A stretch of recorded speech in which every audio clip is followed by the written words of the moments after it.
ஒன்று கொரிந்தியரின் புஸ்தகம் 1 அதிகாரம் 18 வசனம். 1 கொரிந்தியர் 1 அதிகாரம் 18 வசனம். சிலுவை பற்றிய உபதேசம் கெட்டு போகிறவர்களுக்கு பைத்தியமாய் இருக்கிறது, ரட்சிக்கப்படுகிற நமக்கோ அது தேவ பலனாய் இருக்கிறது. கடந்த ஒரு மாதமாக இந்த சிலுவையை குறித்த உபதேசம் கிட்டத்தட்ட 4 வாரங்கள் நம்ம தியானம் செய்திருக்கிறோம். பார்வோனுடைய குமாரத்தின் மகன் என சொல்லப்படுவதை வெறுத்து அநித்தியமான பாவ சந்தோஷங்களில் தன்னை என்ன பண்ண ஈடு கொடுக்காதபடிக்கு அவர் எகிப்தின் பொக்கிஷங்களை எல்லாவற்றையும் அப்புறப்படுத்தி கிறிஸ்துவின் நிமித்தம் வருகிற நிந்தைகளை அதிகமாய் பாடுகளை ஏற்றுக்கொண்டார் என்று சொல்லி நம்ம தியானித்தோம். இப்போ மோசேயை குறித்து பார்வோனுடைய குமாரத்தின் மகன் என சொல்லப்படுவதை வெறுத்து, அதன் பின்பதாக சிலுவையை குறித்த உபதேசம் ரட்சிக்கப்படுகிற எனக்கு தேவபலன். உலகத்தில் இருக்கிற ஜனங்களுக்கு அது ஒரு பைத்தியமான ஒரு காரியம். ஆனால் ரட்சிக்கப்பட்டிருக்கிற அல்லது ரட்சிக்கப்படுகிற கர்த்தருடைய பிள்ளைகளுக்கு அது ஒவ்வொரு நாளும் தேவ பலனை கொடுக்கக்கூடியதாய் காணப்படுகிறது. கடந்த வாரத்தில் யோபை குறித்து வாசித்தோம். யோபுடைய பொறுமையை குறித்து. இப்போ சிலுவை எனக்கு எப்படி தேவபலனாய் காணப்படுகிறது, சிலுவை அந்த தேவபலன் எனக்கு என்ன கொடுக்கிறது, பொறுமையை கொடுக்கிறது. அதாவது உபத்திரவத்தில் பொறுமையாக இருங்கள் அப்படின்னு நம்ம வாசித்தோம். அப்போ எதற்காக இந்த பாடுகள் வழியாக கிறிஸ்துவுக்காக நம்ம ஏன் இந்த உலகத்தை ஆண்டவராக இயேசு கிறிஸ்து சொல்லும் பொழுது நான் உலகத்தான் அல்ல, ஆகையால் நீங்களும் யாரும் இல்லை, உலகத்தான் அல்ல. அப்போ உலகத்தை வெறுத்து கிறிஸ்துவுக்கு நேராக ஓடும் பொழுது அநேக உபத்திரவங்கள் வழியாக, பாடுகள் வழியாக, நிந்தைகள் வழியாக நம்ம கர்த்தருடைய ராஜ்யத்திற்கு நேராய் பிரவேசிப்பது தான் கர்த்தர் நமக்கு வைத்திருக்கிற ஒரு காரியம். இப்போ ஏதேன் தோட்டத்தில் ஒரே ஒரு கீழ்ப்படியாமை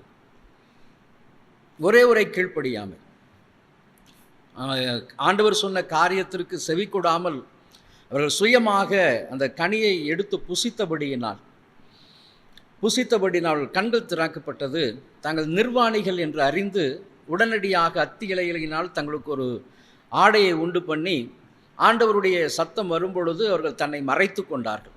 பாவம் எப்பொழுதுமே ஒரு மனுஷியை பாவம் செய்தவர்கள் மறைந்து கொண்டே தான் இருப்பாங்க. கர்த்தருடைய சமூகத்துக்கு நேராய் பிரசனத்திற்கு முன்பதாக அவர்களால் வரவே முடியாது. காரணம் என்ன அப்படின்னு சொன்னால், அவர்கள் செய்த பாவங்கள் அவர்களுக்கு முன்பாக. ஆகவே தான் சங்கீதக்காரன் சொல்லுகிறான், என் பாவம் எனக்கு எப்பொழுதும் முன்பாக இருக்கிறது, அப்போ எனக்கு சுத்த இருதயத்தை நீ சிருஷ்டியும் என்று சொல்லி அவர் கதறுகிறார். வந்திருக்கிற கர்த்தருடைய ஜனமே, அப்போது ஏவாள் செய்த அந்த ஒரு சின்ன கீழ்ப்படியாமையின் ஒரு பாவம் நம்மை முழுவதுமாய் கர்த்தருடைய பிரசனத்திலிருந்து நம்மை வெளியே கொண்டு வந்தது மாத்திரமல்ல, நிர்வாணப்படுத்தி நம்ம என்ன பண்ணிடுச்சு, ஆண்டவர் அந்த தோட்டத்திலிருந்து வெளியே துரத்தும்படியாக கொண்டு வந்து நிறுத்தினான் பிசாசானவன். மாத்திரமல்ல, சாபத்தையும் கூட நம்ம என்ன பண்ணினோம், சாபத்தை பெற்றுக்கொண்டவர்களாக புறப்பட்டு வந்தான். ஆமென். இந்த நாளிலும் அந்த சாபத்தை முறித்து கர்த்தர் நமக்கு ஆசீர்வாதமான ஒரு பாதையை நமக்கு வகுத்து கொடுக்கும்படியாகவே உலக இரட்சகராகிய கிறிஸ்து இயேசு இந்த உலகத்திற்கு வந்தார்.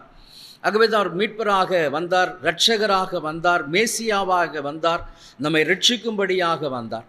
அப்போ நம்ம வந்தது நிமித்தமாய், அவர் ரத்தம் சிந்ததின் நிமித்தமாக இன்றைக்கு நம்ம என்ன பண்ணியிருக்கிறோம், அவருடைய இரத்தத்தினால் கழுவப்பட்டு ஒரு நீதிமான்களாய் ஆண்டவருடைய சமூகத்தில் வந்து அமர்ந்திருக்கிறோம். அப்போ இந்த சிலுவையை குறித்த உபதேசங்கள் ஒவ்வொரு நாளும் எனக்கு தேவ பலனை கொடுத்து என்னை என்ன பண்ணுது, கிறிஸ்துவுக்குள்ளாக நிலைநிறுத்தும்படியாக செய்கிறது. ஒவ்வொரு நாளும் கிறிஸ்துவுக்குள்ளாக, ஏதோ ஒரு 40 நாள், வருஷத்தில் ஒரு 40 நாட்கள் நான் சிலுவையை தியானிக்கிறேன் இல்லை, ஒவ்வொரு நாளும் கிறிஸ்துவின் பாதத்தில் அமர்ந்து அவருடைய சிலுவையை நோக்கி பார்க்கும்படியாக கர்த்தர் எனக்கு அந்த கிருபையை கொடுத்துரு. ஒவ்வொரு நாளும் நம்ம ஜெபிக்கும் பொழுதெல்லாம் அவருடைய சிலுவை தான் நமக்கு முன்பதாக காணப்படும். ஐயா, உம்முடைய ரத்தத்தினால், உம்முடைய சொந்த ரத்தத்தினால் நீர் என்ன பண்ணியிருக்கிற, எனக்கு மீட்டு இருக்கிறீங்க ராஜா, உம்முடைய ரத்தத்தினால் என்னை மீட்டு எடுத்திருக்கிறீங்க.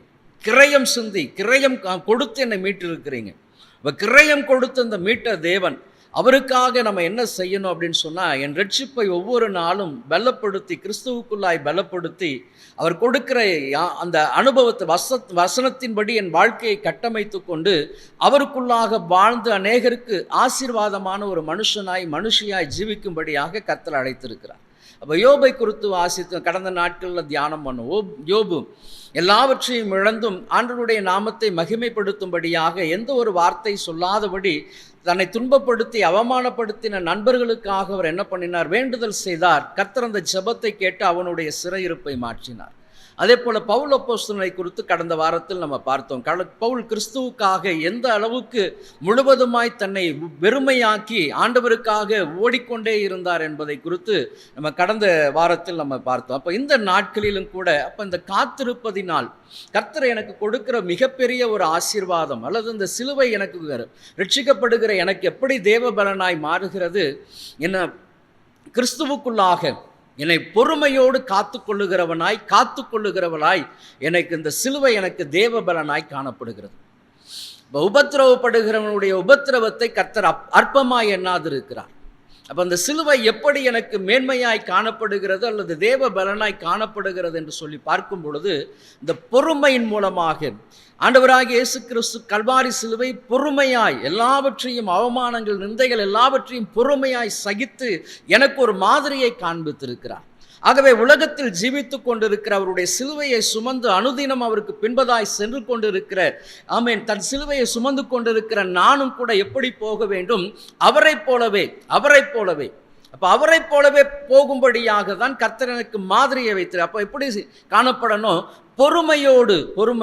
இன்னைக்கு ஆமென், ஆண்டவருடைய சமூகத்தில் காத்திருக்கும் பொழுது இந்த பொறுமையை குறித்து தான் அதிகமாய் கர்த்தருடைய ஆவியானவர் ஏவி சொல்லிக்கொண்டே இருந்தார். அப்போ இந்த பொறுமையை நாம் எப்படி, சிலுவை எனக்கு தேவ பலனாய், பொறுமையை கொடுக்கக்கூடிய தேவ பலனாய் காணப்படுகிறது. இன்றைக்கு எளிதாக விசேஷமாய் அப்போ அந்த பொறுமையை குறித்து பார்க்கும் பொழுது முதலாவதாக நாவை குறித்து தான் அதிகமாய் வாசிக்கிறேன். எப்படி பொறுமையை கர்த்தர் எனக்கு கொடுக்கிறார், அந்த சிலுவை எனக்கு எப்படி தேவ பலனாய் மாறுகிறது என்று சொல்லி பார்க்கும் பொழுது நீதிமொழிகளின் புஸ்தகம் 18ஆம் அதிகாரம் 21ஆம் வசனத்தை நீங்கள் வாசிக்கும் பொழுது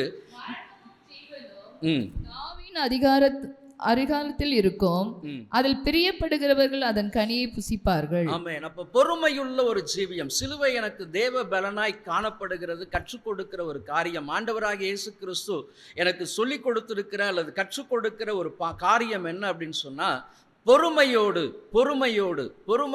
கூட என் ஜீவியத்தை நான் எப்படி சொல்லணும்? காத்துக்கொள்ளணும்.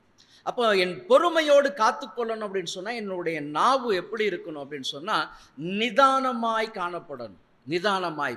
இன்றைக்கு அநேகர் ஒரே சொல் என்ன பண்ணும் அப்படின்னு சொன்னால் சமாதானமாய் இருக்கக்கூடிய குடும்பத்தை உடைத்து விடும். ஒரே சொல். ஆகவே தான் யாக்கோபுல வாசிக்கிறோம், கேட்பதற்கு எப்படி இருக்கணுமா? தீவிரமாக இருங்க. ஆனால் பேசுவதற்கு எப்படி இருக்கணுமா? தாமதம். பேசுவதற்கு தாமதமாய், பொறுமையாய் நீங்கள் இருங்க. இன்னைக்கு அநேகருடைய வாயின் வார்த்தைகள் மூலமாக குடும்பங்கள் எல்லாம் என்ன பண்ணுது? உடைக்கப்படுகிறது. காரணம் என்ன? அந்த சிலுவை எனக்கு தேவ பலனாய், ரட்சிப்பை கொடுக்கக்கூடிய அந்த சிலுவை என்ன பண்ணல? எனக்கு தேவ பலனாய் மாறலை. அப்போ ரட்சிப்பு இருக்கும் பொழுது, எனக்கு சிலுவை தேவ பலனாய் இருக்கும் பொழுது நான் எப்படி இருப்பேன் அப்படின்னு சொன்னால், கேட்பதற்கு தீவிரம் உள்ளவனாய் இருப்பேன். பேசுவதற்கு நான் எப்படி இருப்பேன் அப்படின்னு சொன்னால் அமர்ந்திருக்கிறவனாய் காணப்படுவேன். அவ்வளவு எளிதிலாக என் வாயிலிருந்து எந்த ஒரு வார்த்தைகளும் வெளிப்படாது. நிதானித்து சொல்ல வேண்டிய அல்லது எனக்கு விரோதமாய் பேசுகிறவர்களுடைய எல்லா விதமான வார்த்தைகளை கேட்டு எல்லாவற்றையும் கேட்டு நிதானித்து சொல்லக்கூடியவனாய் கர்த்தர் இந்த சிலுவை என்ன பண்ணோம்? என்னை பக்குவப்படுத்தும். ஆகவே தான் ஆண்டவராகிய இயேசு கிறிஸ்து சிலுவையில் அறையப்பட்ட பொழுது அவர் சொன்ன முதல் வார்த்தை, பிதாவே இவர்களுக்கு மன்னியும், தாங்கள் செய்வது இன்னதென்று அறியாதிருக்கிறார்கள். அப்போ பொறுமையோடு கூட நீங்கள் பக்குவப்பட்டவர்களாக இருந்து சொல்லுகிற ஒரு வார்த்தை விலையேறப்பெற்ற வார்த்தைகளாய் காணப்படும். இன்னைக்கு நம்ம அப்படி பொறுமை உள்ளவர்களாய் காணப்படாதபடியினால் வேதம் சொல்லுகிறது, மரணமும் ஜீவனும் நாவின் அதிகாரத்தில் இருக்கிறது, அதில் பிரியப்படுகிறவர்கள் அதன் கனியை புசிப்பார்கள். காத்திருந்து ஆசீர்வாதத்தை பெற்றவர்கள் அநேகர், பொறுமையோடு காத்திருந்து ஆசீர்வாதத்தை பெற்றவர்களும் உண்டு. பொறுமை இல்லாதபடி பொறுமையோடு நடந்து கடைசி நேரத்தில் அந்த பொறுமையை இழந்தவர்களாக ஆசீர்வாதத்தை இழந்தவர்களும் உண்டு. வேத புஸ்தகத்தில் இந்த 2 விதமான கூட்டத்தாரையும் நம்ம பார்க்கலாம். அப்போ காரணம் என்ன அப்படின்னு சொன்னால், இந்த நாவு வேதம் சொல்லுகிறது, நாவு பட்டய கருக்கு என்று சொல்லி, சவரன் கத்தி என்று சொல்லப்பட்டிருக்கு, அம்பு என்று சொல்லப்பட்டிருக்கு. ஆமென். அப்போ அந்த நாவை எப்படி பாதுகாத்து கொள்ளணும்? வேத புஸ்தகத்தில் நீங்கள் பார்த்தீங்க அப்படின்னு சொன்னால் மரணத்தை அறிக்கையிட்டவர்கள் சாரிபாத் விதவை எலியா தீர்க்கதரிசி சொல்லுகிறார். விறகு பொறுக்கி கொண்டு இருந்தவளை பார்த்து சொல்லும் பொழுது, அந்த 1 ராஜாக்களின் புஸ்தகம் 17ஆம் அதிகாரம் 10ஆம் வசனம் வாசிங்க. அப்படியே அவன் எழுந்து சாரிபாத்துக்கு போனான். அந்த பட்டணத்தின் ஒலிமுக வாசலில் அவன் வந்தபோது அங்கே ஒரு விதவை விறகு பொறுக்கி கொண்டிருந்தாள். அவன் அவளை பார்த்து கூப்பிட்டு, நான் குடிக்கிறதுக்கு கொஞ்சம் தண்ணீர் ஒரு பாத்திரத்தில் எனக்கு கொண்டு வா என்றான். கொண்டு வர அவள் போகிற போது அவன் அவளை நோக்கி கூப்பிட்டு, கொஞ்சம் அப்பமும் உன் கையிலே எனக்கு கொண்டு வா என்றான். அதற்கு அவள், பானையில் ஒரு பிடி மாவும் களையத்தில் கொஞ்சம் எண்ணெயுமே அல்லாமல் என்னிடத்தில் ஒரு அடையும் இல்லை என்று உம்முடைய தேவனாகிய கர்த்தருடைய ஜீவனை கொண்டு சொல்லுகிறேன். இதோ நானும் என் குமாரனும் சாப்பிட்டு செத்து போக அதை எனக்கும் அவனுக்கும் ஆயத்தப்படுத்துகிறதற்கு 2 விறகு பொறுக்குகிறேன் என்றாள். ஆமென். தீர்க்கதரிசி சொல்லும் பொழுது அவள் தன் வாயினால் சாரிபாத் விதவை அறிக்கையிட்ட ஒரு காரியம் என்ன அப்படின்னு சொன்னா, பானையில் கொஞ்சம் மாவும் எண்ணெயும் இருக்கிறது, நானும் என் மகனும் சாப்பிட்டு செத்து போவதற்கு. வாயிலிருந்து புறப்படுகிற வார்த்தை பார்த்தீங்கன்னா, நானும் என் பிள்ளையும் சாப்பிட்டு என்ன பண்ண போகிறோம்? சாக போகிறோம். அப்போ நம்ம வாயிலிருந்து அறிக்கையிடுகிற வார்த்தைகள் அநேகர் பார்த்தீங்க அப்படின்னு சொன்னால், நம்ம பிள்ளைகளை குறித்த தவறான வார்த்தைகளை சொல்லி சொல்லி நம்ம என்ன பண்ணுவோம்? திட்டிக்கொண்டே இருப்போம். அல்லது நம்முடைய குடும்பத்தில் இருக்கக்கூடியவர்களை தவறான வார்த்தைகளை சொல்லி இருதயத்திற்குள்ளாய் கருவிக்கொண்டே இருப்போம். இது எல்லாமே எப்படிப்பட்டது அப்படின்னு சொன்னால், உங்களுடைய நாவிலிருந்து புறப்படுகிற வார்த்தை உங்களுக்கு விரோதமாகவே எழும்பும் என்பதை மறந்துவிடக்கூடாது. அப்போ இவள் சொல்லுகிறாள், ஐயா நானும் என் மகனும் என்ன பண்ண போகிறோம்? அப்பத்தை சாப்பிட்டு நாங்கள் என்ன பண்ண போகிறோம்? மரிக்க போகிறோம் ஐயா, நாங்கள் சாக போகிறோம். அவள் அறிக்கையிட்டபடியே பஞ்ச நாட்கள் முழுவதுமாக சாப்பிட்டாங்க. ஆனால் அவளுடைய மகன் பார்த்தீங்கன்னா மரண வியாதியாய் காணப்பட்டான்.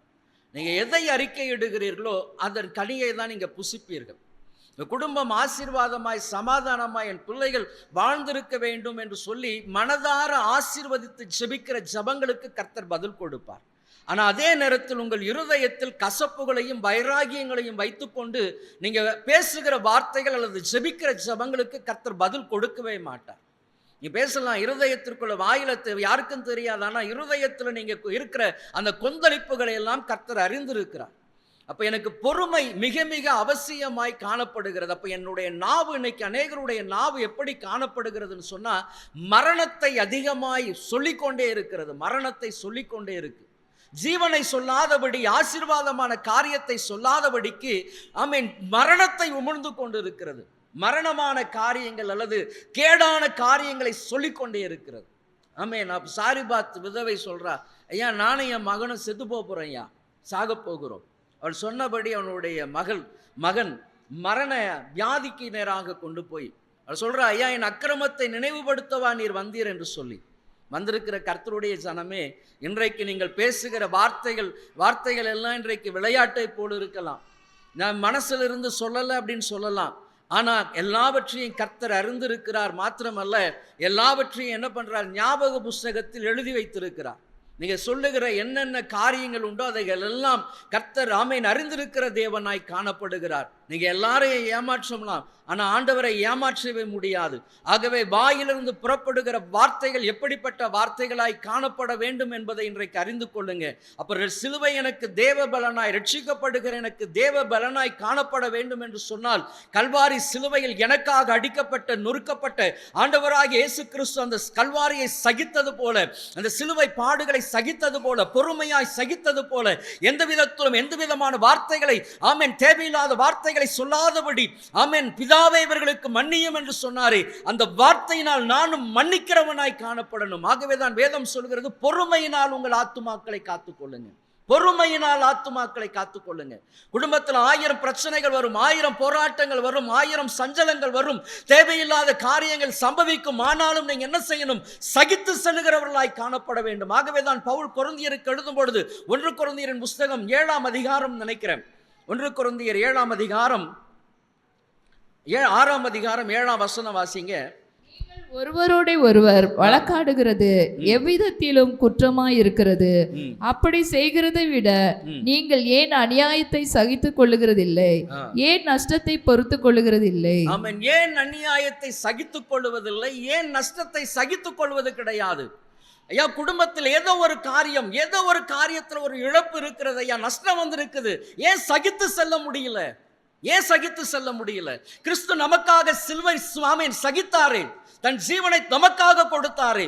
அப்ப குடும்பத்தில் வருகிற பிரச்சனைகள், போராட்டங்களை சகித்துக் கொள்ளாதபடிக்கு ஆமென், தேவையில்லாத வார்த்தைகளை பேசி பேசி பேசி நம்முடைய குடும்பத்தின் முன்னேற்றம் இல்லாததற்கு காரணம் உங்களுடைய நாவு தான். உங்கள் பிள்ளைகள் விருத்தி இல்லாமல் இருப்பதற்கு காரணம் உங்களுடைய நாவு. நல்லா புரிஞ்சுக்கிடுங்க. நீங்க சொல்லுகிற உங்களுடைய நாவு தான் என்ன பண்ணுது? உங்கள் குடும்பத்தின் ஆசீர்வாதத்திற்கு தடையை ஏற்படுத்தி இருக்கிறது. தேவையில்லாத வார்த்தைகளை சொல்லி சொல்லி காயப்படுத்தி, புண்படுத்தி, ரணப்படுத்தி, அழுது அவர்களுடைய கண்ணீர், ஆமென், குற்றமில்லாத ரத்தத்தை சிந்தின கிறிஸ்து, அதே போல குற்றமில்லாத கண்ணீரை சிந்துகிற பிள்ளைகள். குடும்பத்தினர் கொஞ்சம் அறிந்து கொள்ளுங்க. சிலுவை எனக்கு தேவ பலனாய் மாறணும். ஆண்டவர் எனக்கு பொறுமையை கற்றுக் கொடுக்கணும். ஆமென். மோசே, கர்த்தர் வனாந்திரத்தில் மோசே அழைக்கிறார், முட்செடியின் மூலமாக அழைக்கிறார். ஆமென். அவர் சொன்ன ஒரே வார்த்தை, ஐயா, யாரையாகிலும் அனுப்பும், நான் போக மாட்டேன். யாரையாகிலும் அனுப்பும். ஆண்டவர் சொன்னார், நீ கானானுக்கு என் பிள்ளைகளை அழைத்து கொண்டு போக வேண்டும். எகிப்தில் அடிமையில் இருந்து அவர்கள் எங்க போகணும்? கானான் தேசத்திற்கு அழைத்து கொண்டு போகும்படியாய் நான் உன்னை தெரிந்து கொண்டிருக்கிறேன். ஆனா மோசே சொன்ன ஒரே வார்த்தை என்ன வார்த்தை? வேறு யாரையாகிலும் அனுப்பும், நான் போக மாட்டேன். ஆனா மோசே அழைத்து கொண்டு போனார். கானானை பார்த்தார், கானானுக்குள் பிரவேசிக்கல. மரணமும் ஜீவனும் நாவின் அதிகாரத்தில் இருக்கு. ஆமென். வந்திருக்கிற கர்த்தருடைய ஜனமே, உங்களுடைய ஜீவியங்கள் எப்படிப்பட்ட ஜீவியங்களாய் காணப்படுகிறது? மன்னிக்கிறீங்களா? உங்க குடும்பத்தில் ஐயா தப்பா தவறு தெரியாம செஞ்சுட்டாங்க, ஐயா தெரியாம ஒரு தவறு நடந்துட்டு, மன்னிக்கிறீங்களா? எத்தனையோ ஆண்டுகளுக்கு முன்பதாக நடந்த காரியத்தை கூட, சொன்ன வார்த்தைகளை கூட, ஆமென், இன்றைக்கும் நம் மறவாதபடிக்கு நானும் கூட கிறிஸ்துவை ஆராதிக்கிறேன் என்று சொல்லுகிற ஜனம் தான் இன்னைக்கு இருக்கு. ஆமென். வணங்கா கழுத்துள்ள ஜனங்களைப் போல இஸ்ரவேல் ஜனங்கள் இருந்தா, இன்னைக்கு கிறிஸ்துவை அறிந்து கொண்டிருக்கிற ஜனங்களும் வணங்கா கழுத்துள்ள ஜனங்களாக தான் இருந்து கொண்டிருக்கிறாங்க. மன்னிக்கிற தன்மை இல்லை. மன்னிக்கிற தன்மை இருந்தால் மட்டும்தான் நீங்க எப்படி இருக்க முடியும்? பொறுமையாய் கர்த்தருக்காக ஓட முடியும். மன்னிக்கிறவர்களாய் காணப்பட்டால் மட்டும்தான் நீங்க எப்படி இருக்க முடியும்? அவன் தன் சிலுவையை சுமந்து கொண்டு போகிறவளாய் காணப்பட முடியும். இன்னைக்கு அப்படி இல்லையே. ஆமென். அப்ப மன்னிப்பு, அந்த அனுபவம் நம்முடைய வாழ்க்கையில காணப்படல. ஆகவே எனக்கு என்ன இல்லை? பொறுமையாய் காணப்படுகிற ஜீவியம் இல்லை. யார் என்ன சொன்னாலும் நம்ம எரிந்து விழுகிறோம், அல்லது பிடிக்கவில்லை என்று சொன்னால் அவதூறான வார்த்தைகளை சொல்லுகிறோம். நல்லா புரிஞ்சுக்கிடுங்க. சாரிபாத் விதவை, ஐயா, கொஞ்சம் மாவு கொஞ்சம் எண்ணெய், நானும் என் மகனும் சாப்பிட்டு சாக போகிறோம், அறிக்கையிட்டாள். ஆமென். மோசே சொன்னார், வேற யாரையாகிலும் அனுப்பும், நான் போக மாட்டேன். ஆமென் சொன்னார். நான் கானானுக்குள் பிரவேசிக்க முடியல. ஆமென். இது போலதான் நீங்க ஜீவிக்க போறீங்களா? ஆமென். மரணமும் ஜீவனும். அப்ப ஏன் கர்த்தர் எனக்கு பொறுமையாய் காத்திருக்கிற, பரலோகத்துக்கு நேராக, நித்திய ஜீவனுக்கு நேராக பிரயாசப்பட்டு போய்கொண்டு இருக்கிறோம். ஆமென். ஒரு சம்பவம், ஒரு கதை சொல்லுவாங்க. ஒரு முறை ஒரு வைர வியாபாரி ஒரு குறிப்பிட்ட பகுதியில் நிறைய வைரம் கிடைக்குது அப்படின்னு சொல்லிட்டு அந்த இடத்தை பார்த்து தன்னுடைய ஆஸ்திகளை எல்லாம் விற்று அந்த நிலத்தை வாங்கிட்டார். ஆஸ்திகளை எல்லாம் விற்று நிலத்தை வாங்கிட்டார். அவர் ஒவ்வொரு நாளும் அந்த இடத்துல சுரங்கம் தோண்டிக்கொண்டே இருந்தார். அந்த இடத்துல எப்படியாகிலும் வைரம் நிறையா இருக்குது அப்படின்னு சொன்னதுனால அவர் தோண்டிக்கொண்டே இருந்தார். அப்படியே நாட்கள், மாதங்கள், அப்படியே ஒரு 5-6 மாதங்கள், 7 மாதங்கள், அப்படியே நாட்கள் செல்ல செல்ல செல்ல அவர் எல்லா இடங்களிலும் சுரங்கங்கள் தோண்டி பார்த்தார். எந்த விதமான காரியமும் கூட வரவே இல்லை. மிகவும் சோர்வடைந்தவராய் இன்னும் ஒரு சில மாதங்கள் கடினமாய் உழைத்து பார்த்தார். அப்பவும் அவருக்கு அதில் பிரயோஜனமே கிடையாது. ஒரு வைரம் கூட அவருடைய கண்ணுக்கு புலப்படுகிற மாதிரி தெரியவே இல்லை. அதிகமாய் இத்தனை மாதம் வந்துட்டேன், அப்படியே 1 வருஷம் 1.5 வருஷம் ஆயிட்டையா. நான் எவ்வளவோ என்னுடைய முழு பலத்தை எல்லாம் செய்து என்னுடைய ஆஸ்திகளை எல்லாம் செலவு பண்ணிட்டு நான் என்ன பண்ணிட்டேன், இந்த வைரத்தை நான் எடுத்து பார்க்கலாம் அப்படின்னு சொல்லி நினைச்சா ஒரு வைரம் கூட எனக்கு கிடைக்கலையே அப்படின்னு சொல்லிட்டு மிகவும் சோர்வடைந்தவராக அவர் என்ன பண்ணாரா, விலை பேச ஆரம்பித்தாராம். வாங்கின அந்த இடத்தை யாராகிலும் ஏதாகிலும் ஒரு விலை கொடுத்து எடுத்துக்கொண்டா நல்லா இருக்கும். ஏன்னா நான் இவ்வளவோ வருஷம், ஒரு 1.5 வருஷம் நான் இவ்வளவோ கஷ்டப்பட்டு எல்லா விதமான ஆஸ்திகளை எல்லாம் விற்று நான் வாங்கினேன், எனக்கு ஒன்றுமே கிடைக்கல. ஆகவே இனிமேலும் எனக்கு பணம் செலவு பண்ண மனசு கிடையாது. ஆகவே வருகிற தொகைக்கு நான் என்ன பண்ணியிருக்கோம், இந்த சுரங்கத்தை எல்லாம் நான் வித்துடுறேன் அப்படின்னு சொல்லிட்டு அவர் விலை பேச ஆரம்பித்தார். அதன் பின்பதாக வந்த ஒருவர் அந்த சுரங்கத்தை வாங்கினார். வாங்கி ஒரு சில மாதங்கள் மாத்திரம்தான் அவர் பிரயாசப்பட்டார். அதன் பின்பதாக எல்லா விதமான வைரங்களும் அவருக்கு கிடைக்க ஆரம்பித்தது. நம்ம இன்றைக்கு வந்திருக்கிற கர்த்தருடைய ஜனமே, ஆண்டவருக்காக பாடுகளை சகித்து பொறுமையோடு கூட தான் ஓடிக்கொண்டு இருக்கிறோம். ஆனால் அப்படி ஆசீர்வாதத்தை பெறக்கூடிய அந்த நேரம் வரும் பொழுது வாயின் வார்த்தைகளினால், தவறான காரியங்களினால் நம்ம என்ன பண்ணிடுறோம்? இடறி விடுகிறோம். இடறுகிறபடியினால் நமக்கு வர வேண்டிய ஆசீர்வாதங்களை எல்லாம் நாம் இழந்து போய் விடுகிறோம். நீங்கள் கொஞ்சம் நல்லா சீர்தூக்கி பாருங்க. ஐயா, இத்தனை ஆண்டுகள் 20 வருஷம் நான் ரட்சிக்கப்பட்டு வந்திருக்கிறேன் ஐயா, இதுவரைக்கும் என்னுடைய வாழ்க்கையில் ஒரு மேன்மை இல்லை, எல்லாமே எனக்கு தோல்வியாய் காணப்படுகிறது. நீங்கள் அந்த வைர வியாபாரி, முதலாவது வியாபாரியை நினைச்சுக்கிடுங்க. ஆமேன். அதிகமாய் எத்தனையோ வருஷம் கஷ்டப்பட்டுட்டு மந்த விலைக்கு விற்று கொண்டு போனார். அந்த வைர வியாபாரியை போல தான் நீங்கள் இருக்கிறீங்க. அதை நல்ல அறுவடை செய்யக்கூடிய நேரத்தில் நீங்கள் என்ன பண்ணிட்டீங்க? சோர்ந்து போயிட்டீங்க. ஆகவே தான் ஆபத்து காலத்தில் நீர் சோர்ந்து போவாயானால் உன் பலன் குறுகினது. அப்போ ஆசீர்வாதத்தை பெற்றுக்கொள்ள வேண்டிய அந்த கடைசி தருணத்தில் நம்ம என்ன பண்ணிட்டோம்? சோர்ந்து போயிட்டோம். ஆமேன். ஆகவே தான் அழைக்கப்பட்டவர்கள் அநேகர், தெரிந்து கொள்ளப்பட்டவர்கள் சிலர். அப்போ பொறுமையோடு உங்கள் ஆத்துமாக்களை காத்துக்கொள்ள வேண்டும் என்று சொன்னால் நாவு மிக மிக ஜாக்கிரதையாய் காணப்படணும். யார் உங்களை குறித்து என்ன வார்த்தைகள் சொன்னாலும் அவைகளை என்ன பண்ணணுமா? பவுல் சொல்லுகிறார், அநீதிகளை என்ன பண்ணணுமா? சகித்து ஆமேன். எல்லா விதமான நஷ்டங்களை என்ன பண்ணணுமா? சகித்து செல்லுகிறவர்கள் தான் ஆமேன் கிறிஸ்துவ வாழ்க்கைக்கு உகந்தவர்களாய் காணப்படணும். கிறிஸ்து தம்மை சிலுவையில் என்ன பண்ணாரா? சகித்து அவமானத்தை பொருட்படுத்தாதபடிக்கு அவர் என்ன பண்ணினாரா? தன்னை தாழ்த்தினவராய் காணப்பட்டார். அப்ப எனக்கு சிலுவை தேவ பலனாய் காணப்பட வேண்டும் என்று சொன்னால் பொறுமையினால் என் ஆத்துமாவை காத்துக்கொள்ளுகிறவனாய் காணப்படணும். அப்ப ஆண்டவராகிய இயேசு கிறிஸ்து சிலுவையின் மூலமாக எனக்கு கற்றுக் கொடுக்கிற பாடம் என்ன? பொறுமையோடு நீ காத்துக்கொள், உன் நாவை காத்துக்கொள், உன் ஆத்துமாவை காத்துக்கொள். ஆமென். அது மாத்திரமல்ல, இஸ்ரவேல் ஜனங்களை குறித்து நீங்கள் பார்த்தீங்க அப்படின்னு சொன்னால், எகிப்திலிருந்து அவர்கள் புறப்பட்டு போய் கொண்டிருக்கிறாங்க.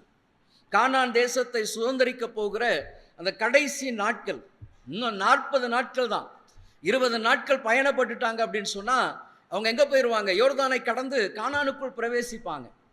அந்த கானானுக்கு அருகில் வரும் பொழுது அவங்களுக்குள்ள பார்த்தீங்க அப்படின்னு சொன்னால், என்னாகமத்தின் புஸ்தகம் எடுத்துக்கிடுங்க, 14ஆம் அதிகாரம், இந்த 2ஆம் வசனம், அதன் பின்பதாக 28, 29. எல்லோரும் மோசேக்கும் ஆரோனுக்கும் விரோதமாக முறுமுறுத்தார்கள்.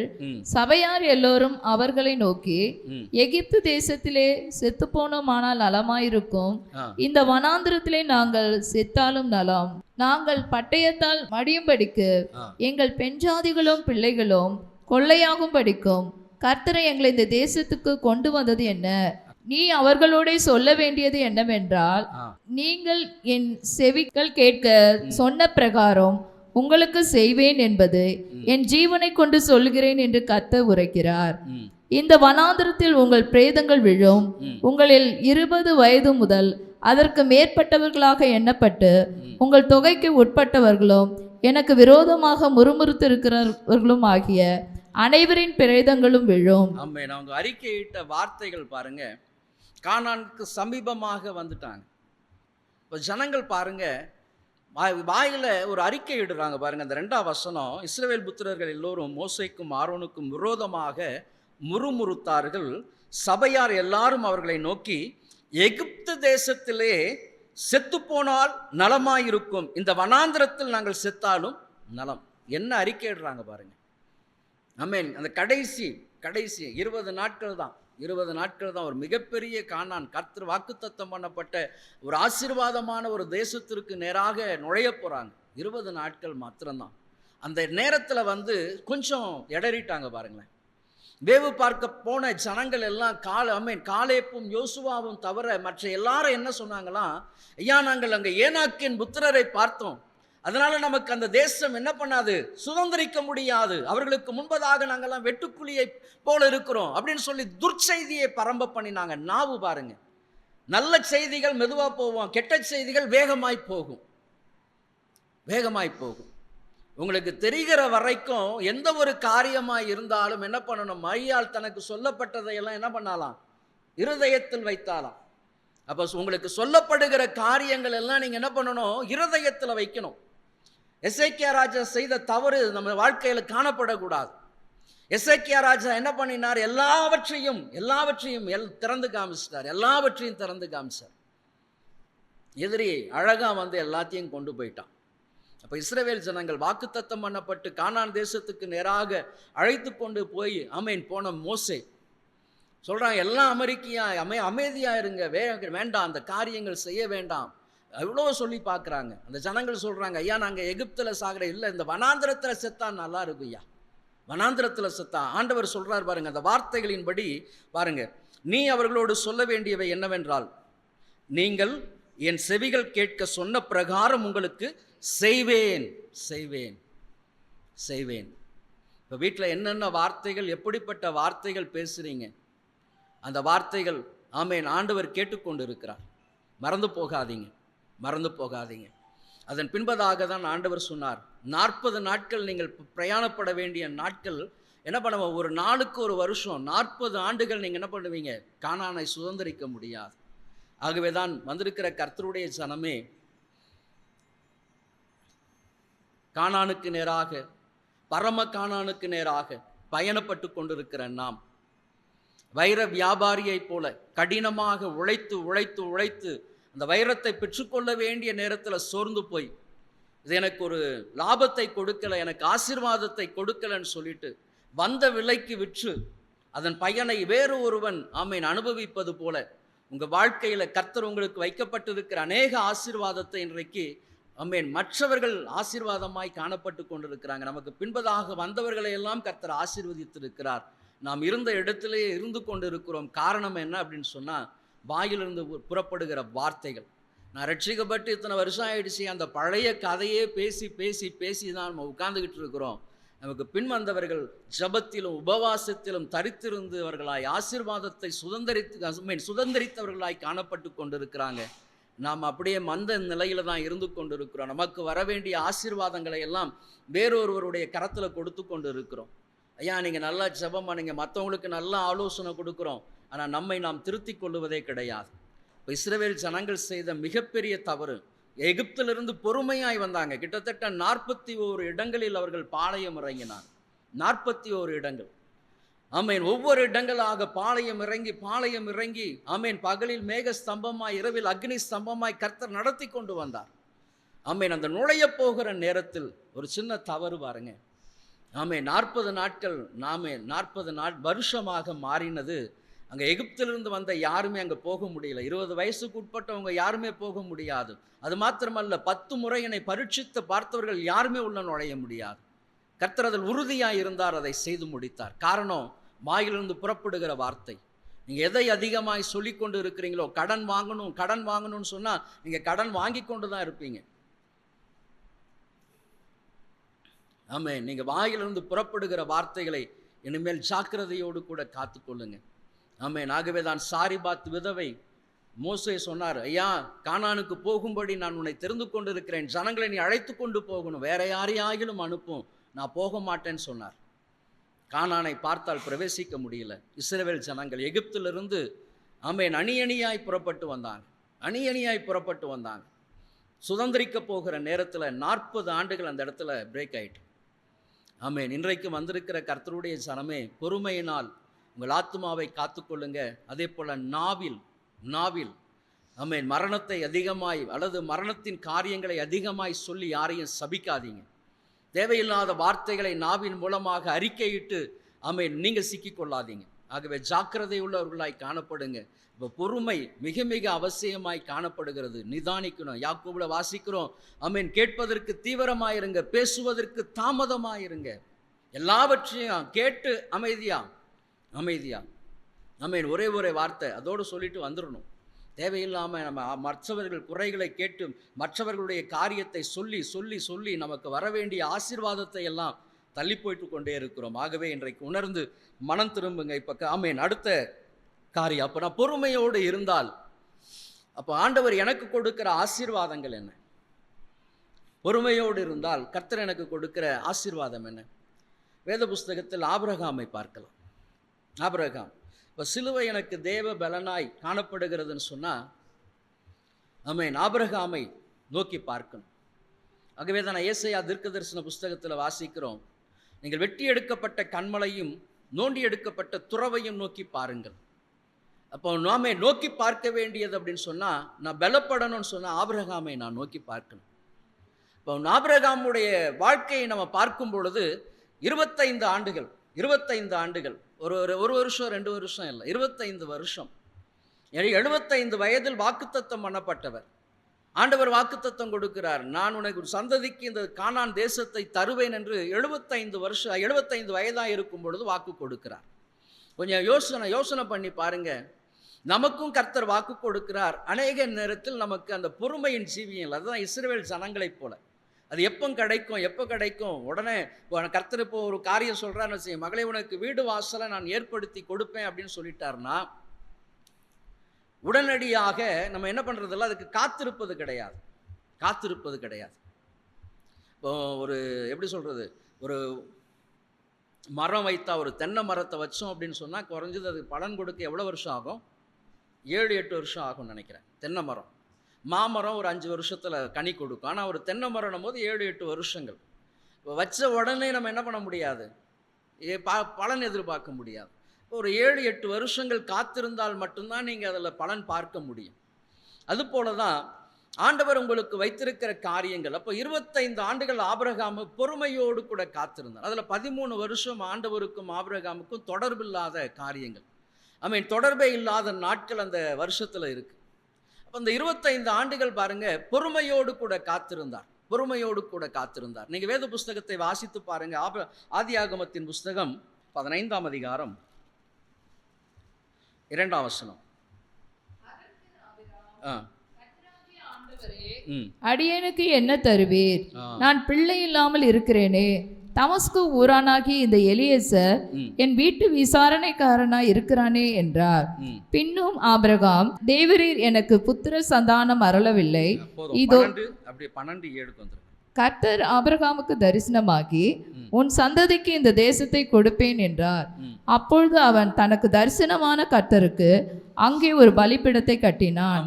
12:7 ஆண்டவர் சொல்லுகிறார், உன் சந்ததிக்கு இந்த தேசத்தை கொடுப்பேன். வாக்குத்தத்தம் பண்ணப்பட்ட காரியம் சொல்றார் ஆண்டவர், உன்னுடைய சந்ததிக்கு இந்த தேசத்தை நான் கொடுக்க போறேன். இப்போ 15:2 வாசித்தோம். ஆண்டவரே, அவர் எப்படி கேட்கிறார் பாருங்களேன், ஆண்டவரே அடியனுக்கு என்ன தருவீர்? ஆண்டவரே அடியனுக்கு என்ன தருவீர்? அது பேதுரு சொல்லுவார் பார்த்தீங்களா, இதோ எல்லாவற்றையும் விட்டு பின்பற்றினோமே, எனக்கு என்ன கிடைக்கும், எங்களுக்கு என்ன கிடைக்கும்? அதே இதில் தான் இந்த வார்த்தையும். ஐயா ஆண்டவரே, சந்ததி இல்லாமல் இருக்கிறேன், ஐயா பிள்ளை இல்லாமல் இருக்கிறேன், அடியனுக்கு என்ன கொடுப்பீங்க? ஒரு ஆபிரகாம் விசுவாசத்தின் தகப்பன் ஆண்டவர்கிட்ட எப்படி கேட்குறாரு பாருங்க, ஐயா பிள்ளை இல்லாமல் இருக்கிறேன், ஐயா எனக்கு என்னையா கிடைப்பீங்க, எனக்கு என்ன தருவீர்? அப்போ தான் ஆண்டவர் சொல்லுகிறார் பாருங்க, வாக்குத்தத்தம், வானத்தின் நட்சத்திரங்களை பார், கடற்கரை மணலை பார், உன் சந்ததி அவ்வளவா இருக்கும். இந்த வாக்குத்தத்தத்தை கேட்டால் ஆபிரகாமுக்கு எவ்வளோ சந்தோஷமாக இருந்திருக்கும் பார்த்தீங்களா? வந்திருக்கிற கர்த்தருடைய ஜனமே, பொறுமையினால் நீங்கள் உங்கள் ஆத்துமாவை காத்துக்கொள்ளும் பொழுது வாக்குத்தத்தம் பண்ணப்பட்ட ஆசீர்வாதங்களை நீங்கள் சுதந்திரிக்க முடியும். ஆகவே தான் நாவை நீங்கள் காத்துக்கொண்டால் உங்கள் ஆத்துமாவை நீங்கள் காத்துக்கொள்ளும் எளிது. பலர் அவதூறு வார்த்தைகளை சொல்லுவாங்க, பதில் கொடுக்காதீங்க. அவமானப்படுத்துவாங்க, பதில் கொடுக்காதீங்க. ஆபிரகாமுடைய வாழ்க்கையில் அதுதான். பலவிதமான நெருக்கங்கள், பாடுகள் வந்த பொழுதெல்லாம் அவர் சகித்து கொண்டே இருந்தார். ஆண்டவருக்கும் அவருக்கும் தொடர்பில்லாத அந்த 13 வருஷங்கள் பாருங்க, அதன் பின்பதாக ஆண்டவர் மறுபடியுமாக தரிசனமாகி சொல்லுகிறார், நீ உத்தமனாயிரு என்று சொல்லி. அப்போ 25 ஆண்டுகள் காத்திருந்த ஆபிரகாம் ஈசாக்கை பெற்றெடுக்கும்படியான ஒரு பாக்கியத்தை கர்த்தர் கொடுத்தார். சரீரம் செத்து போனவன், கர்ப்பம் செத்து போனவள், மறக்க முடியாத வார்த்தை. ஒரு சரீரம் செத்து போன, கர்ப்பம் செத்து போன சாராளுக்கு கர்த்தர் கர்ப்பத்தின் கனியை கொடுக்கக்கூடுமானால், வாக்குத்தத்தம் பண்ணப்பட்ட ஆசீர்வாதமான சுதந்திரத்தை பெறுவது உங்களுக்கு கர்த்தர் வைத்திருக்கிறார். கர்ப்பத்தின் கனி கர்த்தரால் வருகிற ஆசீர்வாதம். அதை நிச்சயமாய் கர்த்தர் உங்களுக்கு கொடுப்பார். ஆகவே பொறுமையினால் உங்கள் ஆத்துமாவை காத்துக்கொள்ளுங்க, நாவை காத்துக்கொள்ளுங்க. கர்த்தர் நிச்சயமாய் அந்த ஈவை உங்களுக்கு கொடுப்பார். ஆமென். ரெட்டிப்பான நன்மையை தருவேன், இன்றைக்கே தருவேன், வாக்குத்தத்தம் பண்ணவர் உண்மையுள்ளவர். ஆபிரகாம் காத்திருந்தார். ஆமென். பொறுமையோடு காத்திருந்தார். ஆகவே தான் எபிரேயர்ல வாசிக்கிறோம். எபிரேயரின் புஸ்தகம் 11ஆம் அதிகாரத்தில் வாசிக்கலாம். எபிரேயர் 6:13-14-15. ஆபிரகாமுக்கு தேவன் வாக்குத்தத்தம் பண்ணின போது ஆணையிடும்படி தம்மிலும் பெரியவர் ஒருவர் இல்லாதபடினாலே தமது பேரில் தானே ஆணையிட்டு, நிச்சயமாகவே நான் உன்னை ஆசீர்வதிக்கவே ஆசீர்வதித்து உன்னை பெருகவே பெருக பண்ணுவேன் என்றார். அந்தபடி அவன் பொறுமையாய் காத்திருந்து வாக்குத்தத்தம் பண்ணப்பட்டதை பெற்றான். ஆமென். அந்தபடியே அவர் பொறுமையாய் காத்திருந்து வாக்குத்தத்தம் பண்ணப்பட்டதை பெற்றார். அப்போ எந்த இடங்களிலும் ஆபிரகாம் எந்த விதத்திலும் என்ன பண்ணலை, பதறி எந்த ஒரு காரியத்தையும் சொல்லலை. 25 ஆண்டுகள் சொல்லப்பட்ட வாக்குத்தத்தத்தை அப்படியே நம்பினார். ஆண்டவரே, எனக்கு என்ன கொடுப்பீங்க ஐயா? நான் பிள்ளை இல்லாமல் இருக்கிறேனே, எனக்கு என்ன தருவீங்க? ஆண்டவர் சொன்னார், வானத்தின் நட்சத்திரங்களை பார், கடற்கரை மணலை பார், உன் சந்ததி அவ்வளவாயிருக்கும். இப்போ வாக்குத்தத்தத்தின் ஆமென் ஆசீர்வாதத்தை, ஈசாக்கை பெற்றெடுக்கும்படியான பாக்கியத்தை கர்த்தர் சரீரம் செத்துப்போன ஆபிரகாமுக்கும் கர்ப்பம் செத்துப்போன சாராளுக்கும் கொடுத்தவர். நீங்களும் பொறுமையோடு கூட வாக்குத்தத்தம் பண்ணப்பட்ட ஆசீர்வாதத்தை பெற்றுக்கொள்ளும்படி காத்திருங்க. எந்த விதங்களிலும் மனம் பதறாதீங்க. ஆமென். எல்லாருக்கும் தயவா இரக்கம் காண்பீங்க. அப்போ சிலுவை உங்களுக்கு கொடுக்கக்கூடிய தேவ பலன், ஆசீர்வாதமான அனுகிரகத்தை கர்த்தர் உங்கள் வாழ்க்கையில் காணும்படியான ஆமென் செய்வார். சோர்ந்து போகாதீங்க. ஐயா இவ்வளோ வருஷம் இல்லை, சோர்ந்து போகாதீங்க. கர்த்தர் சொன்னதை நிச்சயமாய் செய்து முடிக்கிற தேவன். நீங்கள் என்னென்ன எதிர்பார்ப்போடு கூட இருக்கிறீங்க, ஐயா என் குடும்பத்திற்கு ஆசீர்வாதமான காரியங்கள் நடக்காதா? நிச்சயமாய் நடக்கும். கர்த்தர் வாக்குத்தத்தம் பண்ணினதை நிச்சயமாய் நிறைவேற்றுவார். உங்களுடைய பிள்ளைகளுடைய வாழ்க்கையில் அதை நீங்கள் பார்ப்பீங்க.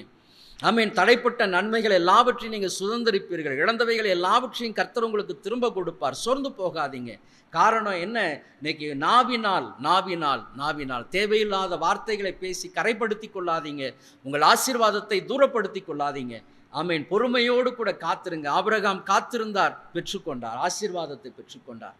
இரண்டாவதாக இன்னொரு மனுஷன் மோசேயுடைய வாழ்க்கை 3 பிரிவுகளாக, 120 வருஷத்தை அப்படி 3 பிரிவுகளாய் கொண்டு வரலாம். பார்வோனுடைய குமாரத்தின் மகன் என்பது 40 வருஷம். அதன் பின்பதாக ஒரு 40 வருஷம் இப்போ ஊழியத்தின் அனுபவங்களுக்கு நேராக கர்த்தருடைய ஊழியத்தில் கர்த்தர் உங்களை நடத்தும் பொழுது எப்படி இருக்கணும் அப்படின்னு சொன்னால், ஆமென், 40 ஆண்டுகள் வனாந்திர பாதைகள். மோசேக்கு வனாந்திர பாதை.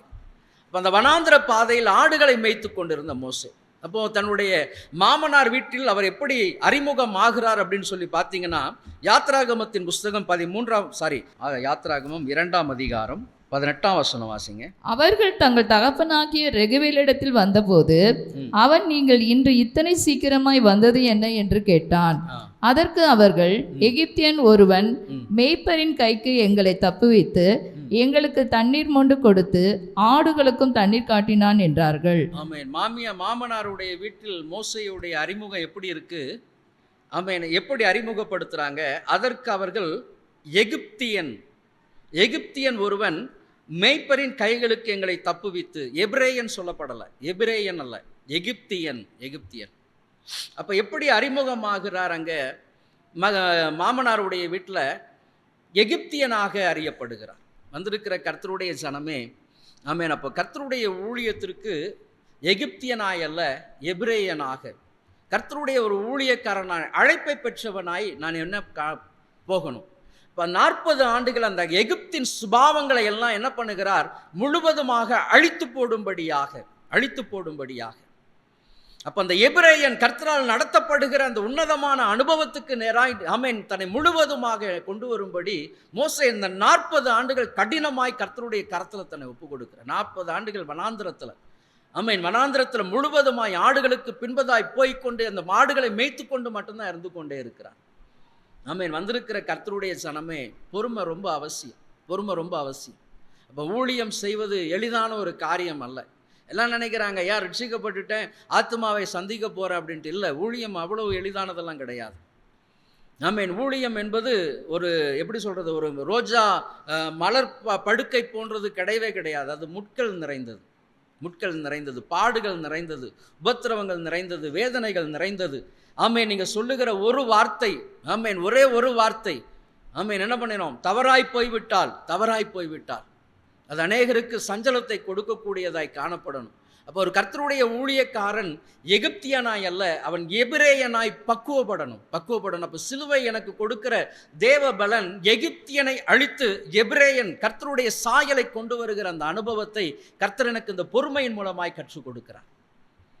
ஆமென். அப்போ முழுவதுமாய் இந்த 40 ஆண்டுகள் ஒவ்வொரு ஊழியக்காரியாய் கர்த்தர் என்ன பண்ணுவார்னா, எடுத்த உடனே முத்திரை மோதிரமாய் நிப்பாட்ட மாட்டார்.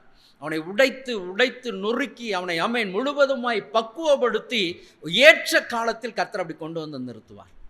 ஆமென். அப்போ 40 ஆண்டுகள் மோசேயுடைய வருஷத்தில் 40 பார்வோனுடைய குமாரத்தின் மகன், அடுத்த 40 ஆண்டுகள் வனாந்திரத்தில் ஆடுகளுக்கு பின்பதாய் போய்கொண்டிருந்தவன். ஆமென். அப்போ வனாந்திரத்தை குறித்து எல்லாவற்றையும் யாருக்கு தெரியும் அப்படின்னு சொன்னால் மோசேக்கு நன்றாக தெரியும். அதன் பின்பதாக இஸ்ரவேல் ஜனங்களை ஒரு 40 ஆண்டுகள் வனாந்திரத்தில் தான் நடத்தினார். அப்போ ஆண்டவர் வனாந்திரத்தில் அதிசயங்களை காண பண்ணினார். காரணம் என்ன அப்படின்னு சொன்னால் மோசேக்கு கற்றுக் கொடுத்திருந்தார். அப்போ எகிப்தின் எல்லா காரியத்தையும் மறக்கும்படியாக அதன் பின்பதாக கர்த்தர் ஆமென் அழகாய் ஒரு மேய்ப்பனாக கர்த்தர் அந்த ஜனங்களை வழிநடத்தக்கூடிய ஒரு பெரிய பாக்கியத்தை ஆமென் கர்த்தர் கொடுத்தார். மோசேயை போல ஒரு தீர்க்கதரிசி எழும்ப போவது கிடையாது. அப்போ கர்த்தர் எவ்வளவு பெரிய ஒரு பாக்கியத்தை கர்த்தர் கொடுத்திருக்கிறார் பார்த்தீங்களா. இப்போ மேன்மையான ஒரு ஊழியத்தை செய்யும்படியாய் கர்த்தர் உங்களை அழைத்திருக்கிறார். அப்போ அந்த அழைப்பை பெற்றிருக்கிற கர்த்தருடைய ஜனம் எவ்வளவு பாடு சகிக்க தங்களை ஒப்பு கொடுக்கணும் பாருங்களேன்.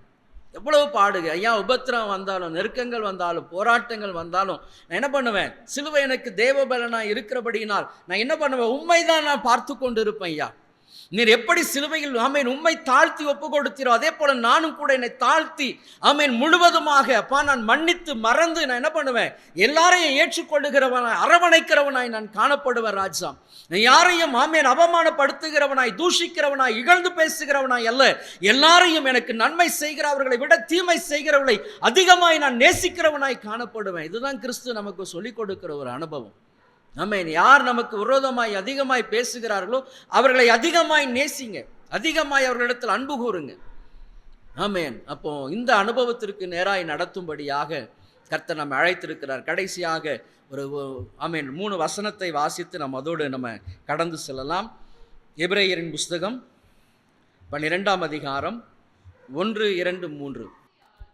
போன்ற இத்தனை திரளான சாட்சிகள் நம்மை சூழ்ந்து கொண்டிருக்க பாரமான யாவற்றையும் நம்மை சுற்றி நெருங்கி நிற்கிற பாவத்தையும் தள்ளிவிட்டு விசுவாசத்தை துவக்கிறவரும் முடிக்கிறவரும் ஆகிய இயேசுவை நோக்கி நமக்கு நியமித்திருக்கிற ஓட்டத்தில் பொறுமையோட ஓடக்கடவோம். அவர் நமக்கு முன்பு வைத்த சந்தோஷத்தின் பொருட்டு அவமானத்தை எண்ணாமல் சிலுவையை சகித்து தேவனுடைய சிங்காசனத்தின் வலது பாசத்தில் வீற்றிருக்கிறார். ஆகையால் நீங்கள் இளைப்புள்ளவர்களாய் உங்கள் ஆத்துமாக்களை சோர்ந்து போகாதபடிக்கு நமக்கு விரோதமாய் பாவிகளால் செய்யப்பட்ட இவ்விதமான விபரீதங்களை சகித்த அவரையே நினைத்து கொள்ளுங்கள். ஆமென். அப்போ இந்த 3 வசனத்தின்படி மேகம் போன்ற திரளான சாட்சிகள் நம்மை சூழ்ந்திருக்க நமக்கு நியமிக்கப்பட்டிருக்கிற ஓட்டத்தில் பொறுமையோடு ஓடக்கடவும். பொறுமை கர்த்தர் நமக்கு கொடுக்கிற ஒரு தேவ பலன். பொறுமையினால் உங்கள் ஆத்துமாவை காத்துக்கொள்ளுங்க, நாவை காத்துக்கொள்ளுங்க. மனம் பதறி எந்த ஒரு காரியத்தையும் துணிகரமாய் சொல்லிவிட வேண்டாம். அதன் பின்பதாக தமக்கு முன்பாக வைத்திருந்த சந்தோஷத்தின் பொருட்டு அவமானத்தை எண்ணாமல் சிலுவையை சகித்து தேவனுடைய சிங்காசனத்தின் வலது பார்சத்தில் வீற்றிருக்கிறார்.